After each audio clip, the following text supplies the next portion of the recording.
Guys कैसे हैं आप सब। चलिए स्टार्ट करते। कल हमने स्टार्ट किया था पैरेलल ऑफ लैटिट्यूड्स। आज हम स्टार्ट करेंगे पैरेलल ऑफ लॉन्गिट्यूड्स। इसको हिंदी में क्या कहते हैं? देशांतर रेखाएं। ठीक है, ग्लोब में मेन होती है हमारी अक्षांश रेखाएं व देशांतर रेखाएं। मगर देशांतर रेखाएं होती क्या है, चलिए आज हम डिस्कस करते हैं। आज हम स्टार्ट करेंगे देशांतर रेखाएं। देशांतर रेखाएं, इसको आज डेट कितनी है बेटा? ठीक है, इसको इंग्लिश में बोलते हैं पैरेलल ऑफ लॉन्गिट्यूड्स। अब लैटिट्यूड्स और लॉन्गिट्यूड में मैंने कल ही डिफरेंस बताया था। लेटना, लेटे रहना मतलब लेट, ऐसे ही तो लेटोगे, ऐसे लेटोगे ना। तो ये लेटने वाली कौन सी हमारी लाइंस होंगी? पैरेलल ऑफ लैटिट्यूड्स होंगी। और जो लॉन्गिट्यूड्स होंगी, भाई अगर कोई आदमी लंबा है तो हम क्या, अरे यार बड़ा लॉन्ग आदमी है, लॉन्ग का मतलब लंबा लंबा। तो लंबा लंबा हमारे, जैसे मैंने बना लिया, तो ये जो हमारी रेखाएं होती लंबी लंबी वाली, ये हमारी क्या कहलाती हैं? देशांतर रेखाएं। क्या कहते हैं इनको?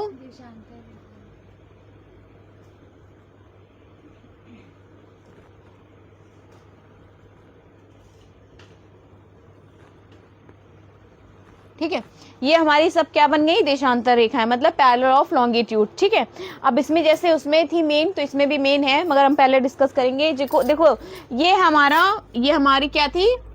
इक्वेटर, मतलब विषुवत रेखा। बीच में कहीं विषुवत रेखा होगी।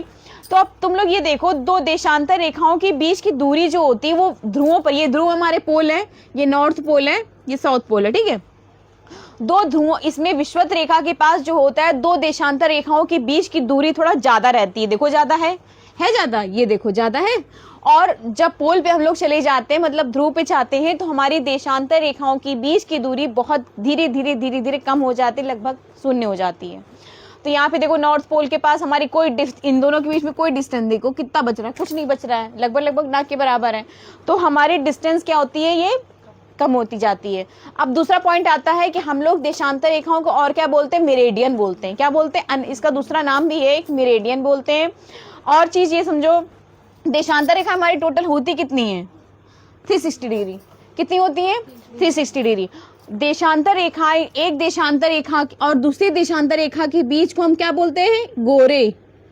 क्या बोलते हैं? गोरे। एक देशांतर रेखा से दूसरे देशांतर रेखा के बीच में जो गैप बनता है, उस स्थान को क्या बोलते हैं हम? गोरे। अक्षांश रेखाओं में भी यही था, मगर अक्षांश रेखा, हम एक अक्षांश से दूसरे अक्षांश रेखाओं के बीच के डिस्टेंस को हम लोग क्या बोल रहे थे? कटिबंध बोल रहे थे। क्या बोलते थे? कटिबंध। यहाँ पे जो एक देशांतर रेखा से दूसरे देशांतर रेखा के बीच में जो गैप बनता है, जो डिस्टेंस बनती है, उसको क्या बोलते हैं हम लोग? गोरे बोलते हैं। ठीक है, अब आती है हमारी अंतरराष्ट्रीय तिथि रेखा और अंतरराष्ट्रीय समय रेखा। क्या होती है अंतरराष्ट्रीय तिथि रेखा? यहाँ बीचों बीच से एक लाइन जाती है,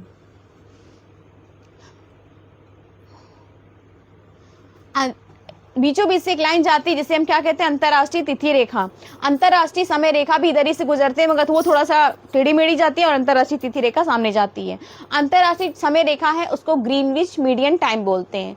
क्यों मीन टाइम बोलते हैं ग्रीनविच? क्योंकि वो लंदन के ग्रीनविच शहर से गुजरती है, इसलिए ग्रीनविच बोलते हैं। उसका कोई नामकरण नहीं किया गया है, वो यहाँ पे लंदन होगा कहीं पे, उस शहर से गुजर रही है, तो उसका नाम हो गया ग्रीनविच मीन टाइम।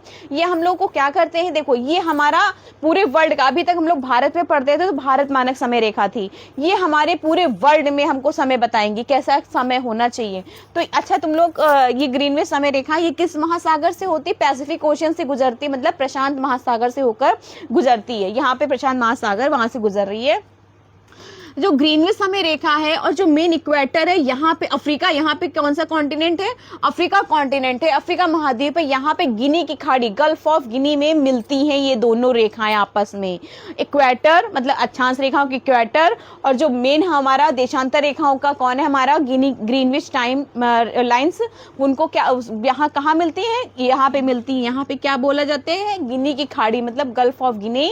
और कहाँ पे है? अफ्रीका कॉन्टिनेंट में, अफ्रीका महाद्वीप में। ठीक, अफ्रीका महाद्वीप में है। आप समझने वाली बात है, गिनी की खाड़ी ये हो गई। अब बात आती है कि ये देशांतर, ये जो ग्रीनविच लाइन है, कैसे इससे समय का होता है? तो हर एक देशांतर रेखा से दूसरे देशांतर रेखा जाने में कितने मिनट का समय लगता है? 4 मिनट का। कितने मिनट का? 4 मिनट का समय लगता है। तो हम लोग क्या करते हैं, ये हमारा वेस्ट है, ये हमारा ईस्ट है।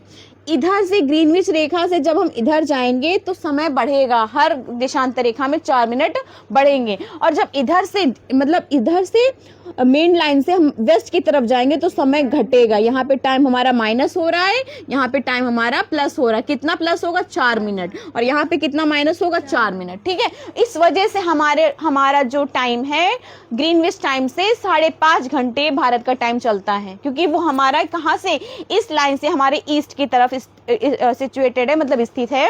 तो उस हिसाब से हमारे उसमें टाइम में 5.5 घंटे का डिफरेंस आता है। मतलब अमेरिका में अगर 12 बजे होंगे तो यहाँ शाम के 5:30 बजे होंगे। ठीक है, अब बात आती है कि अंतरराष्ट्रीय तिथि रेखा क्या होती है, इसका मान क्या होता है। पहले ये देखते हैं, ग्रीनविच जीएमटी का वैल्यू कितनी होती है? 180 डिग्री। ठीक है, जीएमटी की वैल्यू कितनी होती है? 180 डिग्री। और किस, ये 180 होती है, 0 डिग्री होती है। जीएमटी की वैल्यू 0 डिग्री होती है और अंतरराष्ट्रीय तिथि रेखा की वैल्यू होती है 180 डिग्री। जो इधर ही से गुजरती है, इधर ही से सामने से गुजरेगी, अंतरराष्ट्रीय तिथि रेखा, इसको बोलते हैं अंतरराष्ट्रीय तिथि रेखा। इसकी वैल्यू हमारी होती है 180 डिग्री। ठीक है, ये अंतरराष्ट्रीय तिथि रेखा की क्या वैल्यू होती है? 180 डिग्री। ये क्या करता है? डेट बताता है। जैसे हम लोग अभी तक अंतरराष्ट्रीय समय रेखा मतलब टाइम का होता है, टाइम बता रहा है, और ये क्या बता रहा है? टाइम। इसका जस्ट अपोजिट होता है। पूर्व की तरफ जाने पे 4 दिन 1 दिन घट जाता है, पश्चिम की तरफ जाने पर 1 दिन बढ़ जाता है। ये इसका जस्ट अपोजिट रहता है जो उसका चल रहा होता है। ठीक है, तो मेरे हिसाब से सब कंप्लीट हो गया हमारा पूरा पैरेलल ऑफ लॉन्गिट्यूड्स का कॉन्सेप्ट। जीएमटी हमारी वैल्यू कितनी होती है? 0 डिग्री होती है। और एक चीज और, यहाँ पे ये देशांतर रेखाएं हैं, यहाँ पे अक्षांश रेखा भी बनी होंगी। इस समय मैं बना दे रही हूँ, हौच पौच हो जाएगा। यहाँ पे अक्षांश रेखा भी बनी होती, तो यहाँ पे जैसे अक्षांश रेखाएं हैं तो यहाँ पे एक जाल टाइप का बन जाता है। ये सब जाल है ना हमारे, बन जाएंगे। तो इस जाल को हम लोग बोलते क्या है? ग्रिड। क्या बोलते हैं? ग्रिड। Very good. तो इस जाल को हम लोग बोलते क्या है? ग्रिड। ठीक है, तो जीएमटी की वैल्यू हमारी 0 डिग्री, अंतरराष्ट्रीय तिथि रेखा की वैल्यू हमारी क्या है? 180 डिग्री। ग्रीनविच लाइन, अंतरराष्ट्रीय तिथि रेखा। और ग्रीनविच लाइन कितने कॉन्टिनेंट से होकर गुजर रही है? 3 कॉन्टिनेंट से होकर गुजरती है। कौन कौन से? यूरोप, अफ्रीका और अटलांटिक। तुम लोग को नहीं आता कुछ भी? ठीक है, तो मेन हमारी कितनी हमारी टोटल लॉन्गिट्यूड है हमारी? 360 डिग्री। ठीक है, हमारी देशांतर रेखा होती क्या है? जैसे हमने अभी तक अक्षांश रेखा में बताया था कि ईस्ट टू वेस्ट मिलाने वाली रेखा है, तो इसमें देशांतर रेखा में हम क्या बोलेंगे? नॉर्थ टू साउथ मिलाने वाली रेखाएं हमारी क्या कहलाती हैं? पैरेलल ऑफ लॉन्गिट्यूड्स, मतलब कि देशांतर रेखा। ठीक है, थैंक यू।